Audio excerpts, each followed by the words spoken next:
restaure soit une bénédiction pour lui et pour le monde. Amen.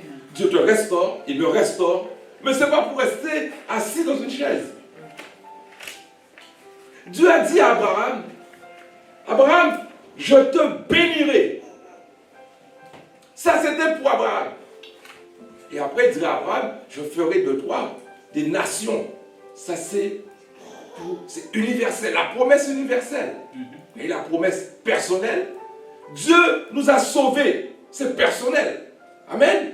Mais Dieu veut que nous allions vers les autres. C'est ça. Soit une bénédiction pour lui et pour le monde. Les références bibliques que j'ai prises, Agé 2, verset 25. Je vous remplacerai les années qu'ont dévoré la sauterelle, le Gélec, le Asile, le Gazam, ma grande armée que j'avais envoyée contre vous. Genèse chapitre 1er, verset 27. Dieu créa l'homme à son image. Il le créa à l'image de Dieu. Il créa l'homme et la femme. Troisième référence, Matthieu chapitre 4, verset 1er à 2. Alors Jésus fut amené par l'Esprit dans le désert pour être tenté par le diable. Après avoir jeûné 40 jours et 40 nuits, il eut faim. Genèse chapitre 17, verset 5 à 6. On ne t'appellera plus Abraham, mais ton nom sera Abraham, car je te rends père d'une multitude. Amen. Le verset 6. Je te rendrai fécond à l'infini, je ferai de toi des nations et des rois sortiront de toi. Quelle belle promesse. Genèse chapitre 22, verset 28. Il dit encore, ton nom ne sera plus Jacob, mais tu seras appelé Israël, car tu as lutté avec Dieu et avec des hommes et tu as été vainqueur. Quelle persévérance! C'est ce qui nous manque autrefois, certaines fois. Et dernier verset, dernière référence, 1 Chronique chapitre 4, verset 9 à 10. Jabès était plus considéré que ses frères. Sa mère lui donna le nom de Jabès, en disant, c'est parce que je l'ai enfanté avec douleur. Verset 10, Jabès invoqua le Dieu d'Israël en disant, si tu me bénis et que tu étendes mes limites, si ta main est avec moi et si tu me préserves du malheur, en sorte que je ne sois pas dans la souffrance. Et Dieu accorda ce qu'il avait demandé. Quand la prière est en accord avec Dieu, Dieu exauce la prière. Quand une prière qui touche le cœur de Dieu, et c'est une prière qui est dans la volonté de Dieu, pour nous permettre d'avancer, Dieu, sans aucun problème, l'exauce. Mais quand c'est une prière qui est là pour nous faire rester toujours là, au sol, l'avion n'est pas fait pour rester au sol, l'avion est fait pour voler. Amen. Sinon personne, on ne pourrait même pas aller visiter nos familles. Il est au sol. L'identité spirituelle ne recouvre pas exactement l'identité personnelle, mais elle constitue à la fois le centre et le sommet. Le Christ Jésus, en faisant référence à son identité spirituelle, disait « Moi et le Père, nous sommes un ». Jean chapitre 10, verset 30. La compréhension claire de l'unité de l'homme avec Dieu. L'Écriture nous enseigne que nous faisons partie de la famille de Dieu. Mais elle proclame aussi que nous sommes membres du corps de Christ. Or, vous êtes le corps du Christ et chacun de vous est un membre de ce corps. 1 Corinthiens chapitre 12, verset 27. Église, si on doit restaurer ce qu'un jour il y a eu création, accepter aussi ce qui a été institué peut subir de la perturbation. Quelque chose s'est passé. Disons gloire au Seigneur de ce que ça peut être restauré. Amen. Amen. La bonne nouvelle avec notre Dieu, lorsqu'il fait une œuvre de restauration, il ne réforme pas. Il transforme. C'est-à-dire lorsque ça a été formé et puis déformé, il transforme, il ne ramène pas comme c'était. Il ramène la gloire de la seconde maison à ce qu'elle soit plus grande que celle de la première maison. Amen. Dieu ne fixe pas seulement le problème, il remet à jour. La destinée, c'est le plan de Dieu pour un individu, pour toi, pour moi. Le projet que Dieu a pour quelqu'un, retenons une chose, ce qui peut briser une destinée, ce qu'elle peut être sabotée par l'ennemi, en revanche, il n'a pas le pouvoir de l'arrêter. Satan peut saboter la destinée de l'homme, mais il ne peut pas l'arrêter. Saboter comment? Il peut mettre une peau de banane, il peut te mettre couché pendant quelques jours, mais il n'arrêtera pas ta foi. Il n'arrêtera pas ta persévérance. Il n'arrêtera pas ton amour. Parce que c'est Dieu qui a promis ça pour toi. Amen. Elle peut être détournée par les hommes, ralentie par le péché et souvent par les mauvais choix que nous faisons. Mais dis-toi bien, Jésus n'hésitera pas à faire une mise à jour de ton identité spirituelle si tu la lui demandes. Ce que nous allons voir en 3 points. Est-ce que vous êtes là ce soir, les bien-aimés? Amen. Amen. Amen. Gloire à Dieu. Quand on parle de restauration, on a dit ce que ça a été créé. Il y a quelque chose qui s'est passé. Vous qui êtes comme moi, originaires des Antilles, originaires de l'Afrique, nous sommes issus à prendre des cyclones, des tempêtes. Nos maisons peuvent être ébranlées, même être détruites. Et en faisant le constat est bien amer. Comment je vais faire? On a une assurance, mais le plus souvent, l'assurance, au moment qu'on a tout perdu, il n'y a plus d'assurance. Il y a peut-être quelque chose qu'on n'avait pas lu, pasteur, dans la clause. Oui, s'il y a restauration, il y a quelque chose qui a été fait et qui a été perturbé. Nous savons que Dieu nous a créés parfaits. Dieu a créé l'homme, en le créant, il a dit cela fut très bon. Il s'est passé quelque chose. Le diable est venu dénaturer ce que Dieu avait mis dans l'homme. Il a fallu que Dieu restaure. Dieu aurait pu dire non, c'est fini. Adam et Ève, c'est terminé. Non, Dieu va restaurer. Le premier Adam a failli. Le second Adam sera là pour restaurer. Amen. Amen. Alléluia. Amen. Le grand 1 rappelle de ton identité spirituelle. Trop souvent, l'enfant de Dieu oublie ce qu'il est. J'ai dit, avant, en Adam, on avait tout perdu. Mais Dieu nous a ramenés en Jésus-Christ à tout récupérer. Donc c'est ça qu'on doit confesser.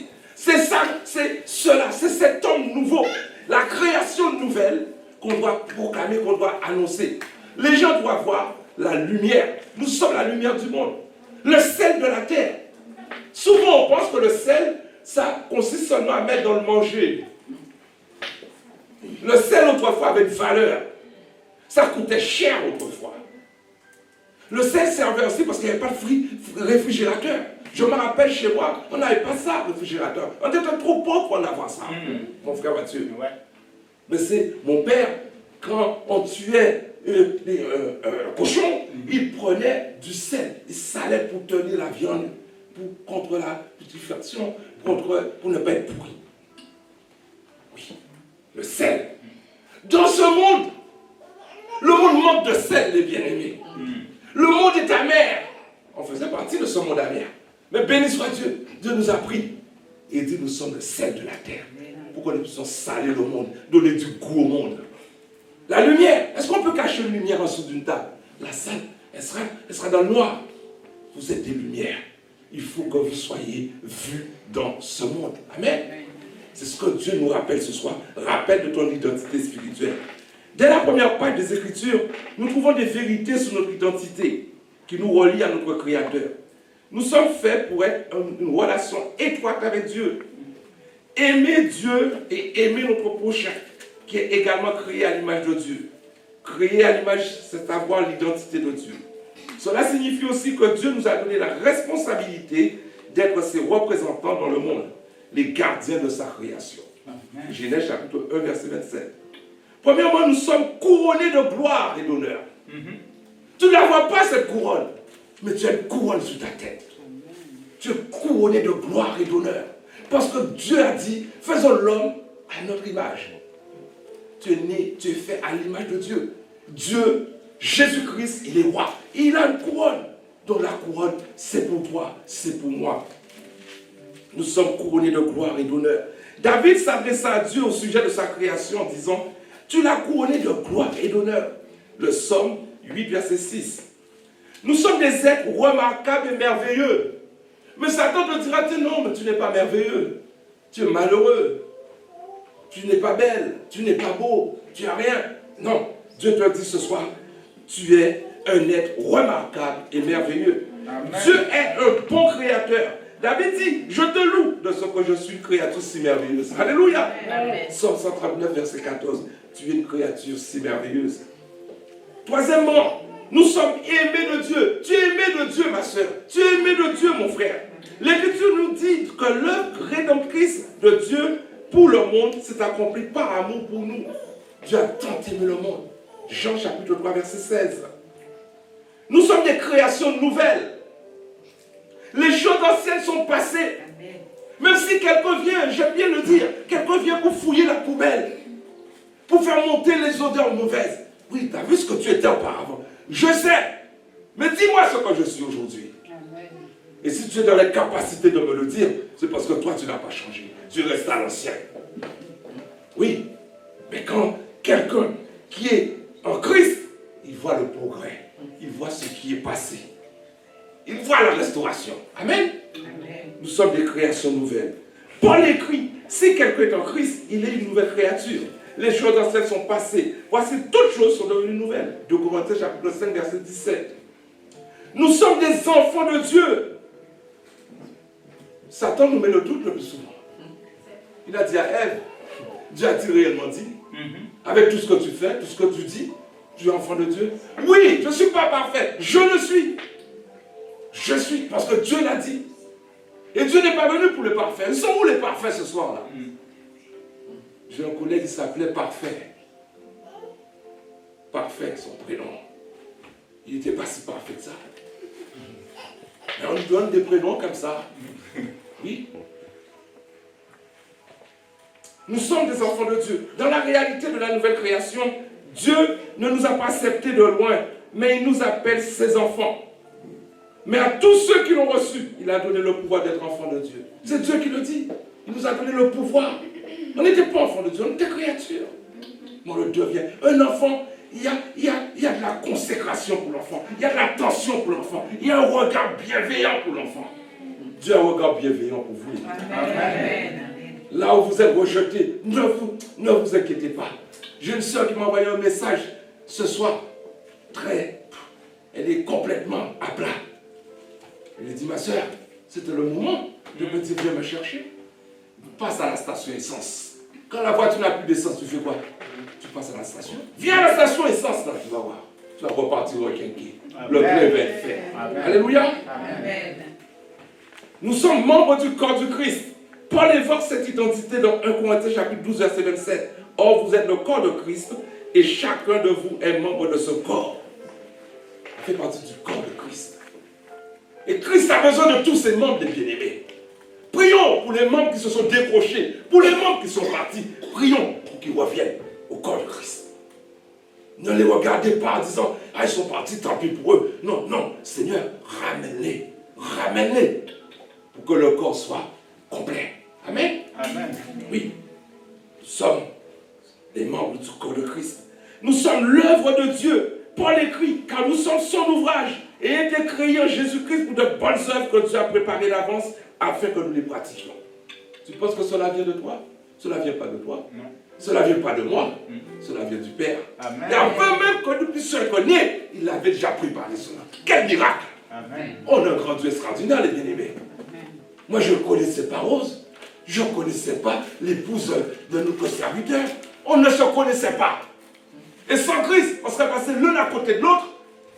Ce serait regardé peut-être avec même du mépris. Parce qu'il y a du racisme même chez nous. Parce que le racisme, c'est ailleurs, non, chez nous, il y a du racisme. Oui. Béni soit Dieu. Dieu a balayé tout cela. Dieu a enlevé tout cela. Un cœur nouveau. Un cœur qui s'aime. Nous nous aimons, n'est-ce pas? Vous vous aimez pas, les bien-aimés? Qui ne m'aime pas parmi vous? Attention. Je vous bénis, je sais que vous m'aimez. Et je vous aime, les bien-aimés. Nous sommes renouvelés à l'image de Christ. Au commencement, Dieu créa l'humanité à son image. Et Paul dit qu'il renouvelle sans cesse sa création à son image. Revêtez-vous de l'homme nouveau créé selon Dieu de la justice et la pureté de la vérité. Éphésiens chapitre 4, verset 24. Nous sommes renouvelés à l'image de Christ. Donc il y a un travail qui se fait tous les jours. Tous les jours, il y a un travail qui se fait. Nous sommes faits pour aimer Dieu. Tu ne peux pas suivre Dieu si tu n'aimes pas Dieu. Oui. Si tu n'aimes pas ton mari, qu'est-ce que tu fais avec? Tu n'aimes pas ta femme, tu fais quoi avec? C'est incompatible. Si tu aimes Dieu, tu dois être là. Et tu dois être obéissant, tu dois faire ce que nous devons être obéissants, faire ce que Dieu nous demande. Nous sommes faits pour aimer Dieu. Notre identité est liée non seulement à la connaissance de qui nous sommes, mais aussi à la perception de ce qui est important pour nous. Jésus a indiqué ce qui devait être important. Tu aimeras le Seigneur ton Dieu de tout ton cœur, de toute ton âme, de tout ton esprit. Voilà ce qui est important. Aimer Dieu de tout notre cœur. Amen. Ce n'est pas l'aimer un dimanche. Et après, on revient dans 15 jours. L'aimer tous les jours. Amen. Amen. Et en aimant mon frère, ma soeur, c'est Dieu que j'aime. Parce que je n'ai jamais vu Dieu de mes yeux. Et comment je peux dire j'aime ma soeur que je vois, je ne peux même pas l'aider. J'aime mon frère et je suis en train de le mépriser. Menteur! Oui, menteur. Aimons-nous les uns les autres. Et c'est comme ça qu'on saura si on aime Dieu. Matthieu chapitre 22, verset 37. Alléluia, gloire à Dieu. Le Seigneur nous aime les bien-aimés. Et mon Dieu, nous sommes appelés à faire des disciples. Oui, c'est bien de dire, ça fait tant d'années que je suis dans le Seigneur. Mais en retour, je te dirais, as-tu déjà amené quelqu'un dans le Seigneur? Tu n'as pas ce pouvoir, certes, mais est-ce que tu lui as parlé du Seigneur Jésus-Christ? Est-ce que tu lui as parlé de ce que Christ a fait pour toi? Ce que tu as reçu de la part de Dieu? Un nouveau but, faire connaître Christ. Allez, faites de toutes les nations des disciples, les baptisons au nom du Père, du Fils et du Saint-Esprit, et enseignez-leur à observer tout ce que je vous ai prescrit. Oui, c'est ce que tu es. Nous sommes appelés à faire des disciples. Nous sommes des proclamateurs choisis pour la perfection de Christ. Vous, au contraire, vous êtes une race élue, un sacerdoce royal. Oh, Dieu nous fait rentrer dans le royaume des bien-aimés. Faisons partie du royaume. Oui. Une nation sainte, un peuple acquis afin que vous annonciez les vertus de celui qui vous a appelé des ténèbres à son admirable lumière. La France a un livre. La Marseillaise. Le royaume aussi de Dieu possède aussi ce livre. C'est quoi? C'est Jésus-Christ. Oui, la gloire de Dieu. Tout a été posé sur lui. Tout a été fait pour lui, par lui. Église, autre que de savoir notre nom, notre sexe, notre état civil et notre travail, savons-nous vraiment qui nous sommes en tant qu'enfants de Dieu? La question vous est posée ce soir, m'est posée ce soir. Savons-nous vraiment qui nous sommes en tant qu'enfants de Dieu? Savons-nous la puissance que nous avons? L'autorité que Dieu nous a donnée, le mandat que nous possédons? Trop souvent nous sommes courbés. Redressons-nous les bien-aimés. Marchons droit les bien-aimés. La tête levée. Ayez les yeux fixés sur Jésus. Chaque fois nos yeux seront fixés sur Jésus, on sera en bonne santé. Vous avez remarqué, chaque fois nos yeux, on les a baissés, ben, tout nous fait mal. On n'est pas bien. Mais dès qu'on lève les yeux, waouh! Le Seigneur amène de la fraîcheur pour nos os. Amen. Amen. Quand nous savons qui nous sommes, nous saurons ce que nous devons faire. Amen. Si tu sais qui tu es, tu sauras qu'est-ce que tu dois faire. Qu'est-ce que tu es amené à faire. Savons-nous qui nous sommes en tant qu'enfants de Dieu? Si nous savons que nous sommes chrétiens, nous saurons quoi faire ou quoi dire devant les situations dans lesquelles nous nous trouvons. Nous n'allons pas courir à droite et à gauche. Non. On va se mettre à genoux devant Dieu. Et on va garder cette communion fraternelle. Nous sommes impurs, dit la parole, à la lumière de la sainteté de Dieu. Ésaïe a reconnu son impureté en proclamant « Malheur à moi, car je suis perdu, parce que je suis un homme aux lèvres impures, et que j'habite au milieu d'un peuple aux lèvres impures, et parce que mes yeux ont vu le Seigneur des armées. » Ésaïe 6, verset 5. Quand on arrive à Christ, on arrive à Dieu, les bien-aimés, en présence de Dieu. Vous savez, ça m'est arrivé comme ça vous est arrivé. J'ai mal à une dent. Dès que j'arrive chez le dentiste, impossible de lui montrer la dent qui me faisait mal. Oui, je ne sais pas si c'est psychologique, mais j'arrive là et je dis, mais j'ai plus mal. Impossible. Vous avez mal où, monsieur? Quand on arrive dans la présence de Dieu, les scories, les choses mauvaises, Dieu permet cela puisse monter à la surface pour les éradiquer. Amen. Parce qu'ils ont tendance à se cacher. Non, non, non, non. ils ne vont pas se cacher. Les mauvais désirs ne vont pas se cacher. Au nom de Jésus-Christ. Amen. Parce que c'est une restauration totale. Dieu est là pour nous restaurer. Donc on ne va pas cacher. On va dire, Seigneur, me voici. Je te mets tout devant ta face. Mon cœur est ouvert devant toi, comme un livre. Je le dis souvent, je dis, Seigneur, mon cœur est ouvert comme un livre devant toi. Il y a des pages qui ont été déchirées, restaurées. Il y a des pages manquantes. Seigneur, j'ai commencé à lire, mais je n'arrive pas à trouver la fin. Ramène-moi cette page que j'ai perdue. Bien-aimé, notre cœur a besoin de restauration. Nos vies ont besoin de restauration. Ne cachons pas ça à Dieu. Dieu connaît toutes choses, mais il veut nous entendre le dire. Seigneur, restaure-moi ce soir. Restaure ton peuple ce soir. Nous avons besoin de toi. Nous sommes des pécheurs. Paul aborde sans détour la réalité humaine. Il écrit, car tous ont péché et sont privés de la gloire de Dieu. Romains 3, verset 23. Nous sommes tous pécheurs. Mais des pécheurs sauvés. Des pécheurs que Dieu a fait grâce. Des pécheurs, dès que le péché arrive, ça amène une odeur. On se tourne et on s'en va. On ne reste pas là-dedans comme le cochon. Le cochon a besoin de la boue pour sa peau. Mais nous ne sommes plus des cochons. Nous ne sommes plus des cochons. Nous ne mangeons plus ce repas-là. Nous sommes à la table du roi. Amen. Nous sommes à la table du roi, les bien-aimés. En grand Dieu, Dieu ne peut pas te donner une destinée et puis la brouiller. Impossible. Ta destinée fait peur au diable. Le diable n'a pas de pouvoir sur ta vie ni sur ta destinée. Mais il tentera de la brouiller ou de la saboter. Ésaïe 54, verset 15. Un avertissement pour nous. Si l'on forme des complots, cela ne vient pas de moi. Dieu te prévient. Tiens, écoute bien. Si cela, on complote contre toi, même si Satan vient te dire, ben, c'est Dieu, c'est ta faute à Dieu. Souvent on entend ça. C'est parce que tu as péché, parce que tu as fait ci, tu as fait ça. Non, non, ça ne vient pas de Dieu. Dieu n'est pas là pour nous tenter. C'est Satan qui tente, les bien-aimés. Quiconque se liguera contre toi tombera sous ton pouvoir. Job chapitre 1er verset 12, l'Éternel dit à Satan, voici tout ce qui lui appartient. Je te le livre. Seulement, ne porte pas la main sur lui. Et Satan se retirera de devant la face de l'Éternel. Mes frères et sœurs, une parole de Dieu dans votre vie, dans ma vie, et tout devient possible. Une parole de Dieu, et nous nous relevons et nous avançons. Nous sommes restaurés. Amen. Une parole de Dieu, et nous marchons sur l'eau. Amen. Dieu n'est pas là pour nous embrouiller, mais pour nous rassurer, pour nous restaurer. Donc la destinée qu'a Dieu pour toi, il ne la sabotera jamais. Menteur Satan, Dieu ne peut pas saboter ma destinée.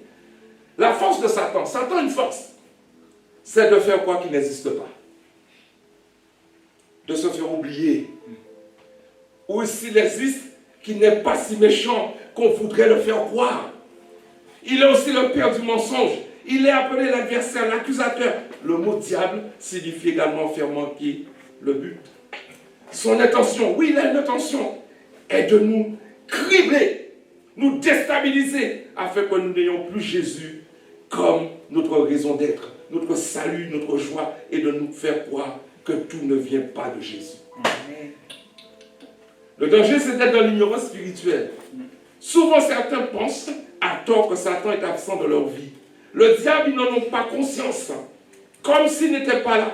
Quand on n'a pas conscience de la menace, on n'est pas prudent et tôt ou tard, on se fait piéger. Oui, on n'est pas conscience de cela. On est ignorant. Tôt ou tard, on va se faire piéger. La cible préférée de l'ennemi, ce sont les enfants de Dieu. Oui, ce sont les enfants de Dieu. Satan ne va pas faire quelqu'un qui lui appartient. Il est dans son camp. Il ne le dérange pas. Mais l'enfant de Dieu le dérange. Il a un appétit pour les enfants de Dieu. L'ennemi s'attaque ici non pas à quelqu'un qui ne connaît pas Dieu, mais précisément à quelqu'un qui est proche de Dieu. Jésus qui est le Fils de Dieu, par qui toute chose a été créée, comme nous pouvons l'être nous-mêmes aujourd'hui. Oui, il a attaqué Jésus. Faisons une lecture dans Matthieu chapitre 4. Oui, il a attaqué Jésus. Il a tenté Jésus, les bien-aimés. le Fils de Dieu, celui que Dieu a tout mis sous ses pieds. Il a osé. Alors Jésus fut emmené par l'Esprit dans le désert pour être tenté par le diable. Après avoir jeûné 40 jours et 40 nuits, il eut faim. Il va attaquer sur ce qu'on aime. Il va attaquer sur notre faiblesse. Il attaque Jésus sur la faim, il eut faim. Le tentateur s'est approché et lui dit, si tu es fils de Dieu, ordonne que ces pierres deviennent des pains. Il a attaqué l'identité spirituelle de Jésus. Il a attaqué son identité. Il n'a pas dit si tu es le fils de Marie, si tu es le fils de Joseph. Quand il vient, mon père, son prénom c'était Georges. Ma mère c'est 17 ans. Il ne dit pas, mais si tu es l'enfant de 17 ans de Georges, il dit si tu es enfant de Dieu. C'est l'identité qu'il veut enlever. Et dès que l'identité spirituelle est enlevée, on devient charnel. On devient à lui. Amen. Oh bien-aimé, gardons cette identité. Faisons tout pour ne pas la perdre. Gardons-la précieusement. Gardons notre Jésus. Et si vous voyez que le Jésus, il s'est éloigné, pas il s'est éloigné, c'est nous qui nous sommes éloignés. Faites comme ces femmes qui sont parties au cimetière. Où avez-vous mis notre Jésus? Où l'avons-nous? Où vous l'avez mis, ce Jésus? Et retrouvons-le vite. Il dira à Jésus, ordonne que ces pierres deviennent des pains. Jésus répondit, il est écrit, l'homme ne vivra pas de pain seulement, mais de toute parole qui sort de la bouche de Dieu. Premièrement. Deuxièmement, il réessaye. Le diable le transporta dans la ville sainte, le plaça sur le haut du temple et lui dit, si tu es fils de Dieu, jette-toi en bas, car il est écrit, il donnera des ordres à ses anges à ton sujet, et te porteront sous les mains. C'est vrai que c'était écrit tout cela. Il connaît la parole. Bandit, comme dit le pasteur souvent, Matthieu, c'est un bandit. Il donnera des ordres à ses anges à ton sujet, ils te porteront sous les mains, de peur que ton pied ne heurte contre une pierre.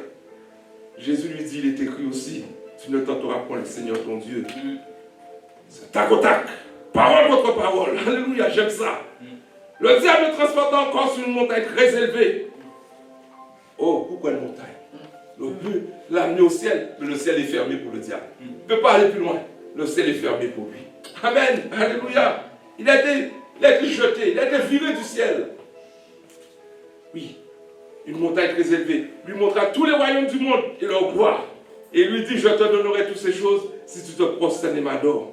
Jésus lui dit, retire-toi Satan, car il est écrit, tu adoreras le Seigneur ton Dieu et tu le serviras lui seul. Alors le diable le laissa, et voici des anges vinrent auprès de Jésus et le servaient. Amen. Amen. Gloire à Dieu. Amen. Si Jésus avait accepté cette belle assiette garnie, on ne serait pas là aujourd'hui. On ne serait pas là aujourd'hui. Mais béni soit Dieu, il y a eu un refus. Donc nous devons aussi refuser beaucoup de choses venant de lui. Refusons cela. Oui. Alléluia. Gloire à Dieu. Gloire à Jésus. Lors de cette lecture, nous constatons que le diable ne possède aucun pouvoir sur Jésus. Je te rassure sur toi non plus. Il n'a aucun pouvoir sur aucun enfant de Dieu qui a reçu Jésus comme son sauveur et Seigneur et qui met en pratique ses commandements. Voilà la garantie. Si tu l'as accepté de tout ton cœur, tu as fait de Jésus ton sauveur et Seigneur, et tu gardes ses commandements, tu les mets en pratique, il n'y a aucune raison que tu sois ébranlé par lui. Il viendra, mais tu lui parleras, tac au tac, comme Jésus l'a fait, et il prendra la fuite. Toujours être soumis à Dieu, n'est-ce pas? Oui, soumis à Dieu. Résistez-lui, et il fuira loin de nous. Le tentateur s'est approché et lui dit, si tu es fils de Dieu, ordonne ces pierres deviennent des pains. Le diable cherche à saboter le plan qu'a Dieu nous concernant, plan de salut, comme je vous ai dit tout à l'heure. Il s'attaque à son identité divine afin d'anéantir notre destinée en Jésus. Le diable a tenté de changer le passeport divin de Jésus à 3 reprises. Le diable le transporta dans la ville sainte, le plaça sur le haut du temple et lui dit, si tu es fils de Dieu, jette-toi en bas. Le diable le transporta encore sur une montagne très élevée, lui montra tous les royaumes du monde et leur gloire. Église, il y a 3 choses que l'ennemi voudra saboter chez toi.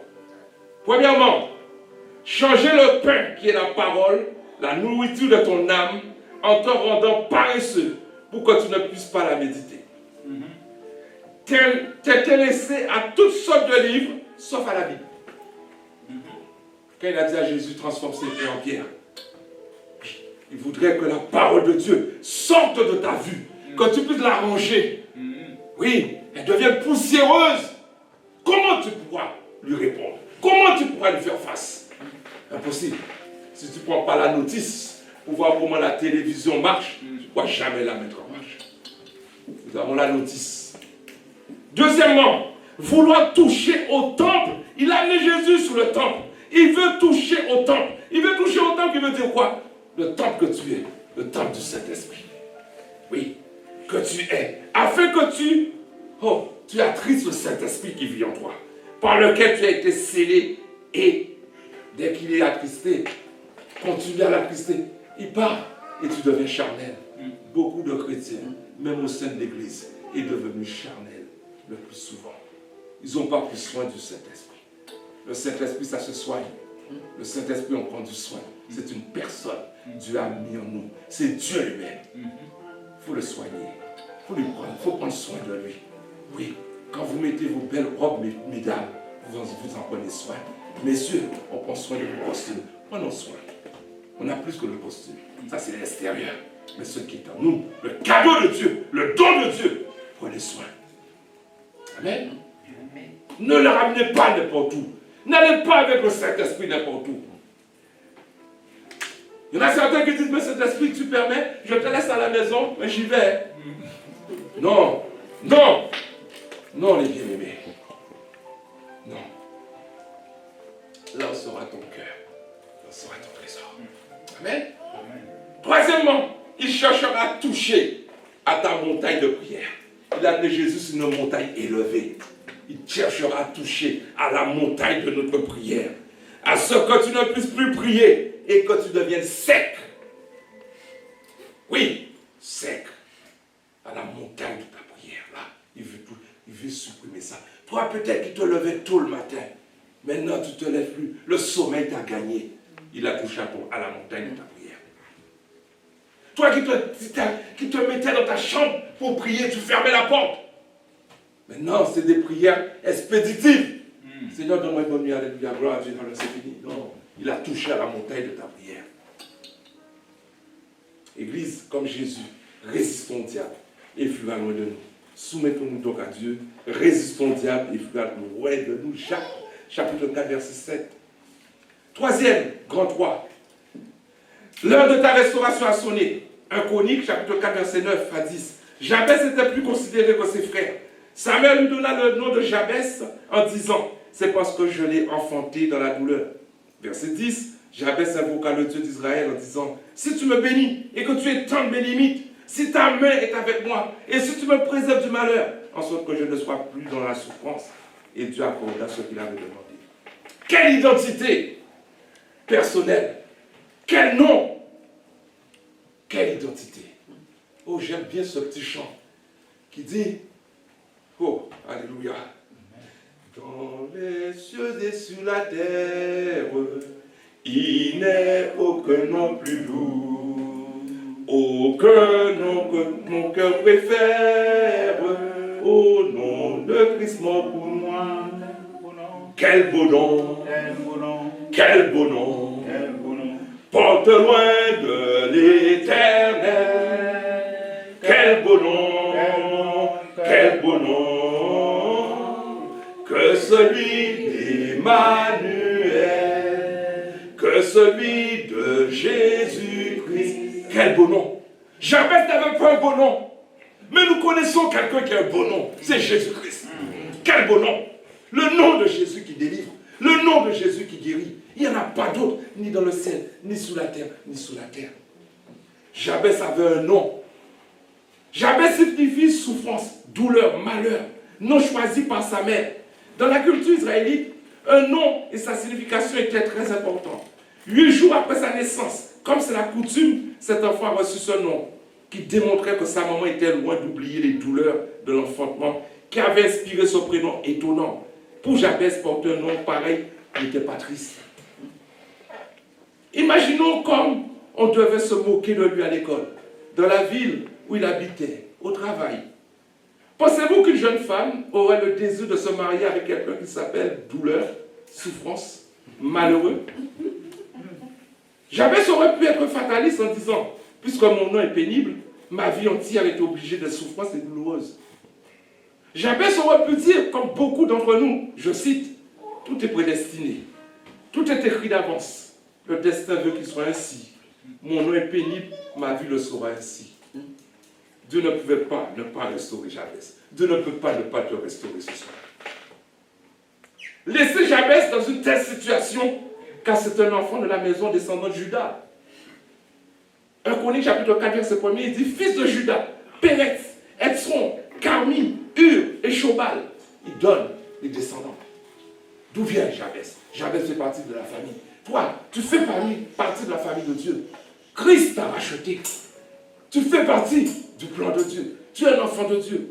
Jabès a surmonté son handicap naturel en sachant que la signification d'un prénom donné à la naissance ne détermine pas le caractère de la personne qui le porte. En étant de la tribu de Juda comme juif, il savait ce qui lui avait été promis aux enfants de Juda par les Écritures. Jabès va faire 4 requêtes à Dieu afin d'être restauré pour que sa vie ne soit plus la même. Il demande à Dieu la bénédiction, premièrement, la croissance, deuxièmement, la présence de Dieu, troisièmement, et la protection de Dieu. Dieu est la source de toute bénédiction, les bien-aimés. Les véritables bénédictions, la faveur et l'abondance viennent seulement de Dieu et non de nos propres efforts ou des circonstances. Nous devons activement lui demander cela. Rechercher la croissance et l'impact spirituel. Ne pas se contenter de demander plus de biens matériels, de demander une grande influence spirituelle, des occasions de faire l'œuvre de Dieu et un but plus large à partager les bénédictions avec les autres. Pas d'égoïsme, à garder ça pour nous, non, il faut libérer cela. Amen. Comptez sur la présence et la protection divine, que ta main soit avec moi et que tu me préserves du mal afin qu'il ne me fasse pas souffrir. La présence protectrice et bienveillante de Dieu est essentielle pour surmonter les épreuves de la vie et prévenir la souffrance. À travers de la prière de Jabès à Dieu, il ne voulait pas seulement la promesse personnelle, mais la promesse universelle. Étends mes limites afin que je sois une bénédiction pour les autres. Il faut que tu partes dans l'évangélisation. Il faut que tu évangélises. C'est ça, étendre les limites. C'est-à-dire que là où j'habite, et c'est ma prière tout le temps, je dis Seigneur, j'habite dans un hameau. Je dis Seigneur, redonne-moi. Seigneur, je veux voir un réveil dans ce hameau. Je prie pour cela. Après, j'étends mes limites. Seigneur, dans la commune où je suis, à Montsou. Après, j'étends encore. J'étais dans le 95. Je veux encore plus. Après un moment, j'arrive dans les nations. Je dis, Seigneur, envoie-moi dans les nations. Non, il ne faut pas me concentrer là. Non. Alléluia, on a un Dieu qui est grand. Exemple d'Abraham, que Dieu a changé en Abraham. Genèse chapitre 7, verset 6. Je te rendrai fécond à l'infini. Je ferai de toi des nations et des rois sortiront de toi. Exemple de Jacob, restauré en Israël. Genèse chapitre 32, verset 28. Quand tu as lutté avec Dieu et avec les hommes, tu as été vainqueur. Veux-tu être vainqueur ce soir? Tu l'es déjà. Jésus est en toi, tu l'es déjà. Mais il faut le manifester. Dieu veut que tu sois persévérant dans tes luttes et tu atteindras ta restauration. Amen. Jacob, il a persévéré jusqu'au petit jour, jusqu'au petit matin. Il a lutté. Il a eu sa restauration. Tu t'appelleras plus Israël, mais vainqueur. Amen. Et pour finir, l'identité personnelle de Jabès n'a pas été effacée. Son nom porteur de douleur demeurait. Pourtant, ce qui a été profondément transformé, c'est son identité spirituelle, celle qui détermine la destinée, l'appartenance du plan divin. Là où la souffrance semblait avoir établi sa demeure, là où les circonstances avaient tenté de briser son avenir, la prière est devenue le point de rupture. En s'adressant à Dieu avec sincérité, détermination et foi, Jabès a inversé le cours de son histoire. Il a compris une vérité fondamentale. L'honneur, la restauration et l'élargissement de la destinée ne viennent ni des hommes, ni des circonstances, mais de Dieu. La prière n'est pas un refus de faiblesse. Elle est l'âme des hommes et des femmes qui refusent de subir leurs conditions. Celui qui néglige la prière se prive volontairement de la source de sa restauration. Je répète, parce que j'ai l'impression qu'on n'a pas bien entendu. Il dit, la prière n'est pas un refus de faiblesse. Elle est l'âme des hommes et des femmes qui refusent de subir leurs conditions. Celui qui néglige la prière se prive volontairement de la source de sa restauration. Bien-aimé, il n'y a pas de réveil Il n'y aura pas de réveil sans prière. Tous les grands noms, les Wesley, Billy Graham, tous ces hommes, même Catherine Kuhlman, ce sont des gens qui priaient. Quand le pasteur nous demande de prier, les bien-aimés, mais j'ai compris ça. Oui. Il y a des moments aussi pour prier. Il faut demander, Seigneur, apprends-moi à prier. Il y a des moments d'éveil. Et vous allez voir le réveil s'effectuer au milieu de nous, dans votre maison, dans ma famille, dans votre famille. C'est ça ma prière, cela. Car ce que le monde offre est fragile et passager, tandis que ce que Dieu accorde demeure et s'inscrit dans l'éternité. Le nom de Jabez signifiait douleur, mais sa prière a redéfini sa trajectoire. De la souffrance est née la bénédiction, de la limitation est venue l'expansion, de l'opprobre a surgi l'honneur. Son histoire proclame que Dieu est capable de racheter ce qui semblait perdu, de restaurer ce qui était brisé et d'ouvrir des horizons là où tout paraissait fermé. L'Écriture l'affirme avec force. Il peut faire infiniment au-delà de tout ce que nous demandons ou pensons. Éphésiens chapitre 3, verset 20. Comprenez-le. L'ennemi cherchera toujours à atteindre l'identité spirituelle en exploitant les blessures de l'identité personnelle. Il tentera d'utiliser le passé, les étiquettes, les épreuves ou les paroles prononcées pour saboter la destinée. Mais la prière authentique brise ces chaînes invisibles et rétablit l'ordre divin. N'oubliez jamais, Dieu exauça Jabez, il l'honora, et le Dieu qui a changé son histoire demeure le même aujourd'hui. Ce qu'il a fait pour Jabez, il est pleinement capable de l'accomplir pour vous. Amen. Amen.